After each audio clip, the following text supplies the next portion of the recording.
Friends మీకు ఈ video నచ్చితే లైక్ చేయండి, సబ్స్క్రైబ్ చేయండి. జోష్నా దీప దగ్గరికి వచ్చి తన కార్లో నుండి ఒక బ్లాంక్ చెక్ తీసి దీపకి ఇస్తూ ఉంటుంది.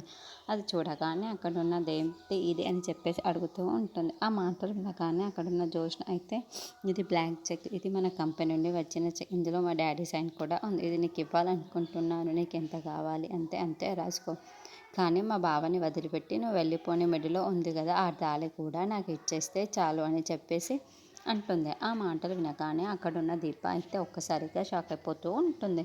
నువ్వు అందుకే కదా మా బావని పెళ్లి చేసుకున్నావు, మీ ఇలాంటి వాళ్ళు అందుకే పెళ్లి చేసుకుంటారు, చాలా డబ్బు కోసమే కదా చేసుకుంటారు, నీకు ఎంత డబ్బు కావాలన్నా ఆ బ్లాంక్ చెక్ మీద రాసుకో. ఆ మాటలకి అక్కడున్న దీప మౌనంగా చూస్తూ ఉండిపోతుంది.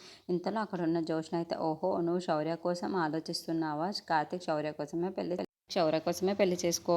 చేసుకున్నాడు అంటున్నావు కదా, నేను శౌర్యని పెంచుకోవడానికి రెడీగా తండ్రి మారాడు, తల్లి కూడా మారచ్చు కదా, నేను శౌర్యని పెంచుకోవాలనుకుంటున్నాను, నా కన్న కూతుర్లా చూసుకుంటున్నాను, నువ్వు ఎక్కడికైనా వెళ్ళిపోయినా సరే అని చెప్పేసి అంటుంది. ఆ మాటలు వినగానే అక్కడున్న దీప అయితే ఒక్కసారిగా జోష్న వైపుకు చాలా కోపంగా చూస్తూ ఉండిపోతుంది.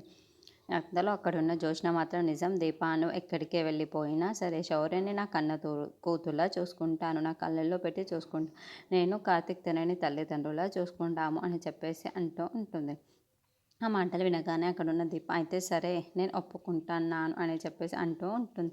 ఆ మాటలు వినగానే అక్కడున్న జోష్న అయితే ఒక్కసారిగా షాక్ అయిపోతూ ఉంటుంది. ఏంటి నువ్వు ఒక్కసారి మళ్ళీ చెప్పు అని చెప్పేసి అడుగుతూ ఉంటుంది. ఆ మాటలకి అక్కడున్న దీప అయితే నేను నీ డీల్కి ఓకే చెప్తున్నాను అని చెప్పేసి అంటూ ఉంటుంది. ఆ మాటలు వినగానే అక్కడున్న జోష్న అయితే చాలా సంతోషిస్తూ